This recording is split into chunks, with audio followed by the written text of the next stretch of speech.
In chapter 13, Sri Krishna answers 3 pairs of questions asked by Arjuna.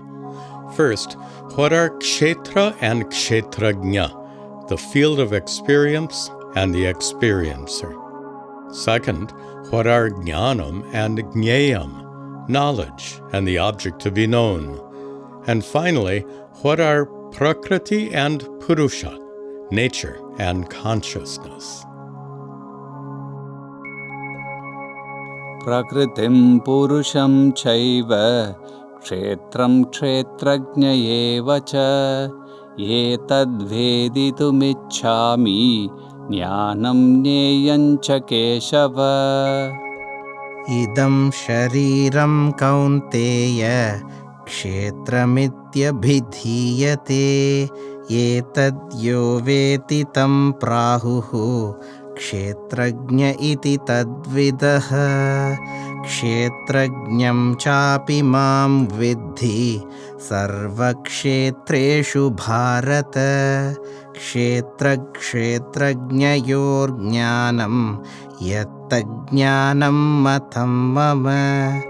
Tatshetram yaccha yadricha yadvikari yatascha yat sachayo yat prabhavascha tatsamasena me shrunu.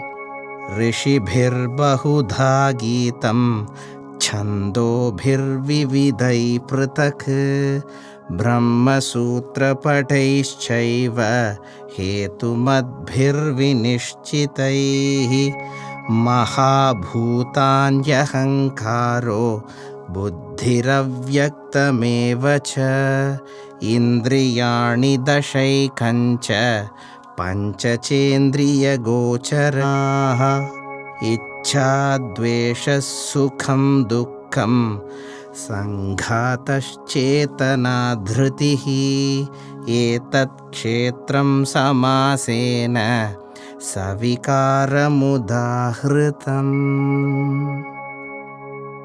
Next, Sri Krishna explains jnanam, spiritual knowledge, by identifying 20 important qualities that must be cultivated by one who wants to gain that knowledge.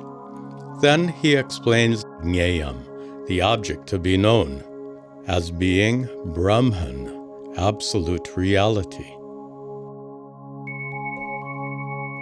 Amanitvamadambhitvam ahimsa kshantirarjavam acharyopasanam shaucham sthairyamatma vinigraha Indriyartheshu vairagyam anahankara eva cha janma mrityu jara vyadhi dukkha doshanu darshanam asaktirana bhishwangaha putradara grihadishu nityancha samachittatvam ishtanishtopapat Mayi chananya yogena bhaktiravyabicharini vivikta desha sevitvam aratirjana samsadi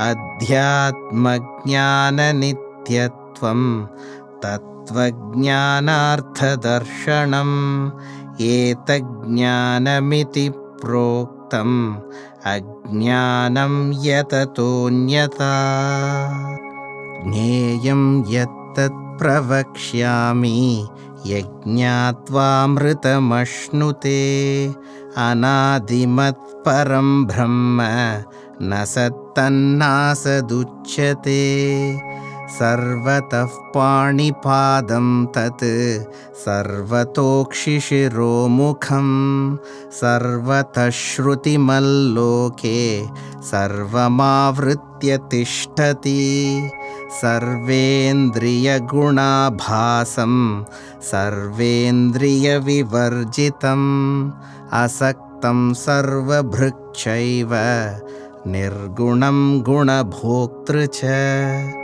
Bahirantascha bhutanam अचरं चरमेव च सूक्ष्मत्वात् तदविज्ञेयं दूरस्थं चान्तिके च तत् अविभक्तं च भूतेषु विभक्तमिव च स्थितं भूतभर्तृर्च तज्ज्ञेयं ग्रसिष्णुप्रभविष्णु च ज्योतिषामपि तज्ज्योतिस्तमसः परमुच्यते ज्ञानं ज्ञेयं ज्ञानगम्यं हृदि सर्वस्य विष्ठितम् इति क्षेत्रं तथा ज्ञानं ज्ञेयं चोक्तं समासतः मद्भक्तये तद्विज्ञाय मद्भावायोपपद्यते.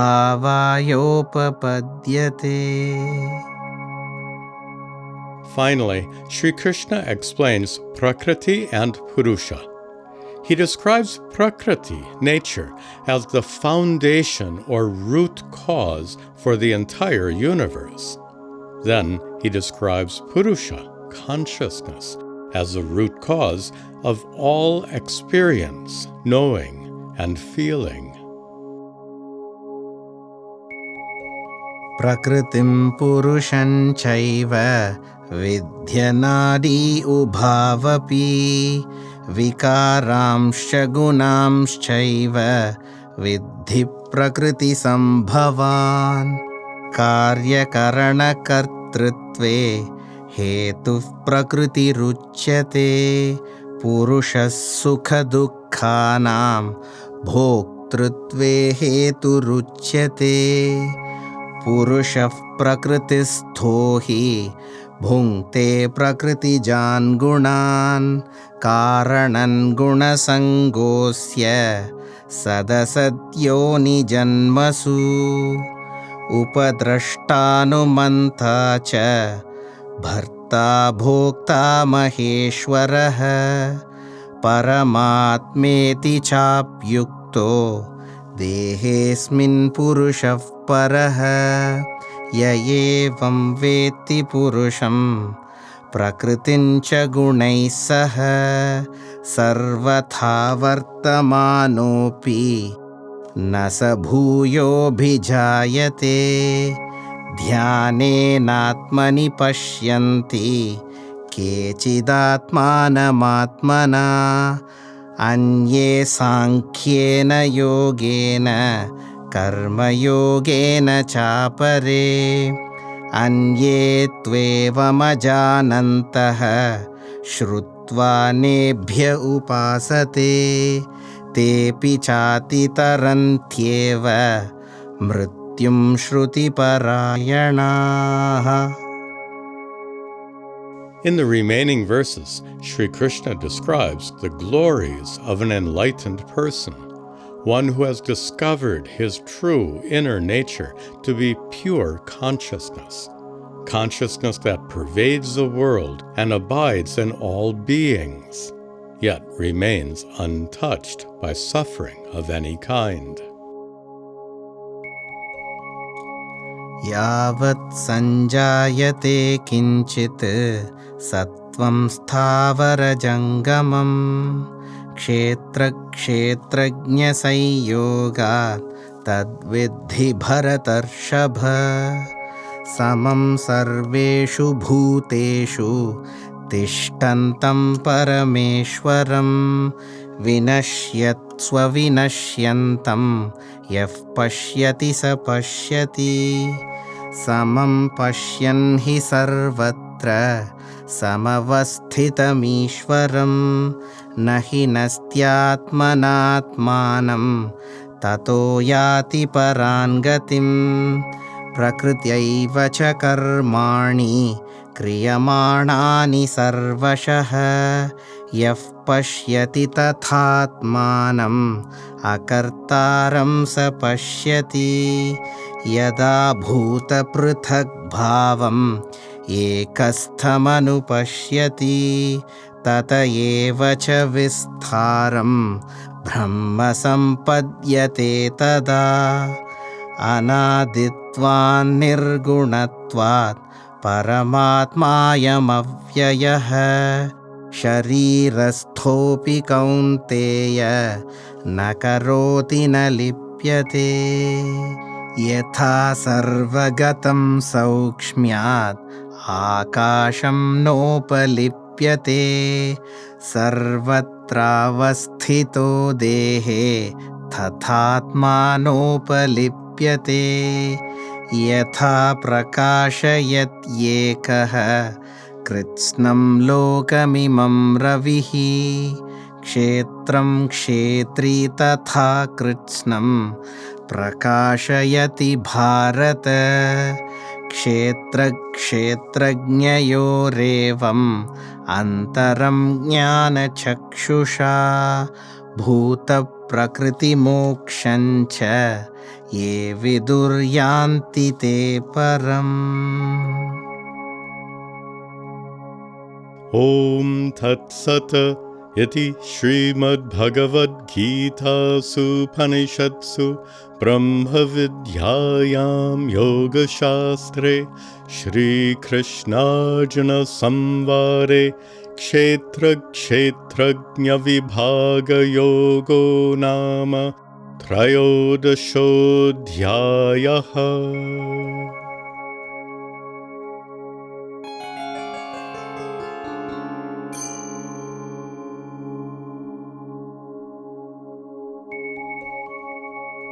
I want to understand these all. What is nature and consciousness? What is the feel? Who knows of it? What is knowledge? How is it known? Arjuna recognized the field as the body, as all that's known. One who perceives the field is called the knower, witness, consciousness. Of each field the knower am I. Within all fields I there abide. About the knower and the field, hear briefly what I have to say. The field includes all elements, space, air, fire, water and earth. Also your body, mind and heart, senses and everything perceived. Freedom from pretension and pride, patience, harmlessness, rectitude. Toward all your teachers reverence, purity, firmness, self-restraint, dispassion toward desired things, freedom from ego, I and mine, attention to the problems of life, birth, death, old age, disease and pain, absence of all attachment for children, wife, home and all the rest, persistence, equanimity toward enjoyment and suffering, steady devotion unto me with single-minded vigilance, contentment in secluded sites, freedom from craving company, commitment to Vedantic study, and for discovering the truth. To gain knowledge, these are the means. All else leads but to ignorance. What you should know I shall now state, through which you can overcome death.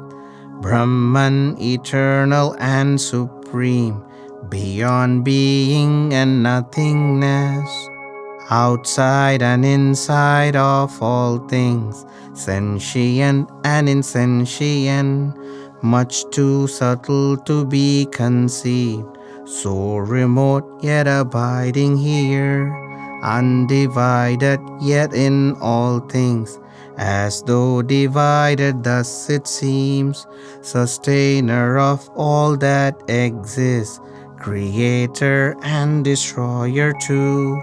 It is the light of every light, shining beyond dark ignorance. It is the knowledge to be known, abiding in the hearts of all. As to nature and consciousness, know that both are beginningless. All that changes, all qualities, arise from nature, know this well. Action, power, and agency, from nature these all emanate. But your feelings, pleasure, and pain, all arise due to consciousness. Consciousness in nature abides, sensing whatever happens there. This the witness perceiving all is the embodied self supreme.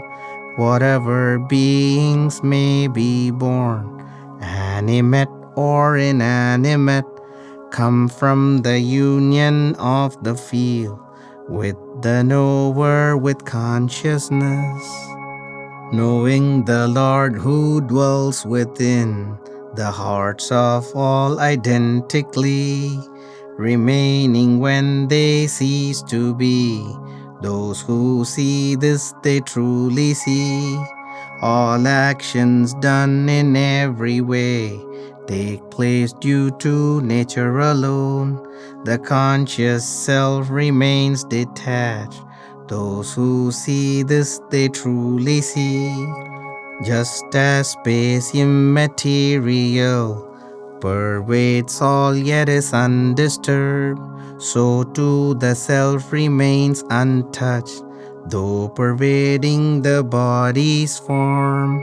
Just as the earth entirely is illumined by but one sun, so too all matter everywhere is revealed by one consciousness.